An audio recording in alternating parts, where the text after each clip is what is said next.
नचिकेता और यमराज की कथा। प्राचीन भारत ज्ञान और धर्म की भूमि रहा है। यहाँ केवल युद्ध की वीरता ही नहीं, बल्कि आत्मा और ब्रह्मा के रहस्यों की खोज भी की गई। उस समय शिक्षा गुरुकुलों में दी जाती थी। बच्चे कम उम्र से ही गुरु के सानिध्य में तप, साधना और शास्त्रों का अध्ययन करते थे। उनमें जिज्ञासा प्रबल होती थी और सत्य के लिए कठोर से कठोर परीक्षा देने को तैयार रहते थे। इन्हीं महान बच्चों में एक नाम है नचिकेता। कठोपनिषद में वर्णित यह कथा न केवल आत्मा का रहस्य खोलती है, बल्कि यह भी सिखाती है कि सच्चा ज्ञान केवल धैर्य, साहस और सत्य के आग्रह से ही प्राप्त होता है। नचिकेता की जिज्ञासा और पिता का यज्ञ। गौतम ऋषि के पुत्र वाजश्रवस एक यज्ञ कर रहे थे। यह यज्ञ विश्वजित यज्ञ कहलाता था, जिसमें सब कुछ दान करना होता था। ऋषि ने व्रत लिया था कि वे अपना सारा धन, गौएं और संपत्ति दान में देंगे। नचिकेता एक छोटा बालक था, परंतु उसका मन प्रखर और विवेकशील था। जब उसने देखा कि पिता बूढ़ी, दुग्धहीन और रोगी गायों को दान दे रहे हैं, तो उसके मन में प्रश्न उठा, दान तो शुद्ध और श्रेष्ठ वस्तु का होना चाहिए। जो उपयोगी नहीं है, उसका दान किस काम का? क्या यह सच्चे धर्म का पालन है? बालक का मन अशांत हो गया। उसने अपने पिता से बार बार पूछा, पिताजी, आप मुझे किसको दान देंगे? क्योंकि पुत्र भी तो पिता की संपत्ति है। पहले पिता ने उसे अनसुना किया, लेकिन जब नचिकेता बार बार यह प्रश्न दोहराने लगा तो क्रोध में वाजश्रवस ने कह दिया, मैं तुझे यमराज को दान देता हूँ। यह वाक्य क्रोध में कहा गया था, परंतु नचिकेता ने इसे सत्य मान लिया। सत्य के आग्रह में यमलोक की यात्रा। नचिकेता ने सोचा, यदि पिता ने मुझे यमराज को दान दिया है, तो मुझे वहाँ अवश्य जाना चाहिए। धर्म का पालन करना ही सच्चे पुत्र का कर्तव्य है। वह अकेला ही यमलोक की ओर चल पड़ा। तपस्या, आत्मबल और संकल्प के सहारे उसने मृत्यु के देवता के दरबार का मार्ग पार किया। यमराज उस समय यमलोक में नहीं थे। 3 दिन और 3 रात नचिकेता बिना भोजन पानी के द्वार पर प्रतीक्षा करता रहा। धर्म के देवता के द्वार पर इतना धैर्य और तप देखकर देवताओं तक में आश्चर्य हुआ। जब यमराज लौटे और देखा कि एक बालक 3 दिन से उनके द्वार पर उपवास कर बैठा है, तो वे अत्यंत लज्जित हुए। उन्होंने कहा, वत्स, 3 रात तूने बिना अन्न के मेरे द्वार पर बिताई हैं। यह मेरे अतिथि सत्कार के धर्म के विपरीत हुआ है। अतः मैं तुझे 3 वरदान दूंगा। मांग जो भी तुझे चाहिए। पहला वरदान, पिता का शांत मन। नचिकेता बोला, प्रभु, मेरा पहला वरदान यह है कि जब मैं वापस जाऊं, तो मेरे पिता का क्रोध शांत हो चुका हो और वे मुझे प्रेम पूर्वक स्वीकार करें। यमराज ने प्रसन्न होकर कहा, तथास्तु। तेरे पिता तुझे देखकर प्रसन्न होंगे और तेरा स्वागत करेंगे। दूसरा वरदान, स्वर्गलोक का ज्ञान। नचिकेता ने दूसरा वरदान मांगा, हे यमराज, मुझे वह यज्ञ सिखाइए जिसके द्वारा मनुष्य स्वर्गलोक प्राप्त करता है और मृत्यु के भय से मुक्त हो जाता है। यमराज ने उसे वह यज्ञ विद्या विस्तार से समझाई। उन्होंने अग्नि की स्थापना, वेद मंत्र और यज्ञ की विधि बताई। नचिकेता ने सब कुछ याद कर लिया।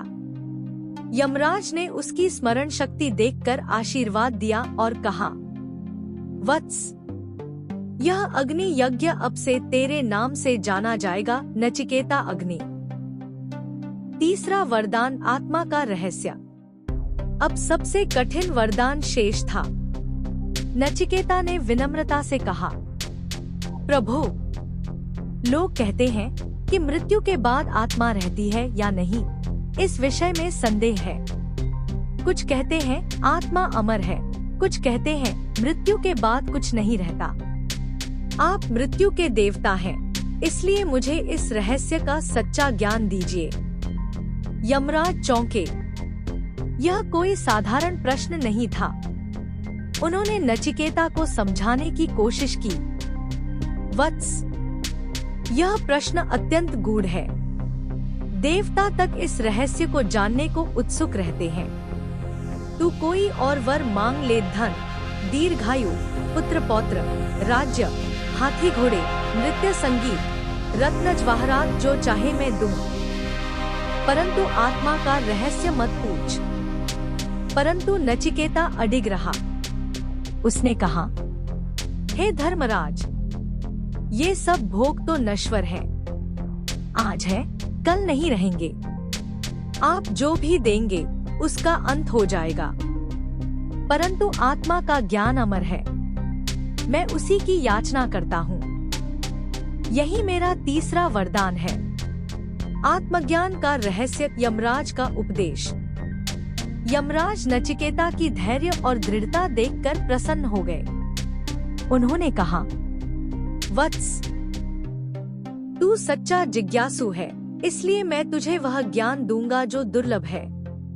उन्होंने कहा, आत्मा जन्म और मृत्यु से परे है। यह न कभी जन्म लेती है और न कभी मरती है। जैसे शरीर वस्त्र बदलता है, वैसे ही आत्मा शरीर बदलती है। आत्मा शाश्वत, अविनाशी और अखंड है। जो इसे मारने वाला समझता है या मरा हुआ मानता है, दोनों ही अज्ञानी हैं। आत्मा न हत्यारा है न हत्यारोपित। मनुष्य को चाहिए कि वह आत्मा को पहचान ले। आत्मा का ज्ञान ही मोक्ष का मार्ग है। इंद्रियों पर नियंत्रण, मन की शुद्धि और गुरु का मार्गदर्शन पाकर ही आत्मा का साक्षात्कार संभव है। नचिकेता ध्यानपूर्वक सुनता रहा। यमराज ने उसे बताया, आत्मा का ज्ञान वही पा सकता है जो सत्य और तप के मार्ग पर चलता है। नचिकेता, तूने यह कठिन प्रश्न पूछकर सिद्ध कर दिया कि तू महान आत्मा है।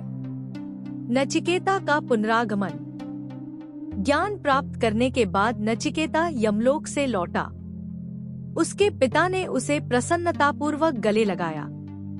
नचिकेता आत्मा के रहस्य को जान चुका था।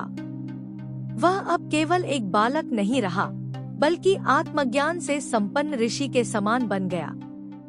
इस कथा की शिक्षाएं। 1. सत्य का पालन। नचिकेता ने पिता के वचन को सत्य मानकर मृत्यु तक का मार्ग स्वीकार किया। 2. धैर्य और तप। 3 दिन बिना भोजन पानी के द्वार पर बैठना धैर्य और तप का उदाहरण है। 3. भोग नहीं, ज्ञान श्रेष्ठ है। नचिकेता ने धन, राज्य और सुख सुविधाओं को ठुकराकर केवल आत्मज्ञान मांगा। 4. आत्मा की अमरता। यह कथा हमें सिखाती है कि आत्मा कभी नष्ट नहीं होती, केवल शरीर बदलता है। 5. जिज्ञासा और साहस। जो जिज्ञासा सच्ची हो और जिसके साथ साहस जुड़ा हो, वही परम सत्य तक ले जाती है। समापन।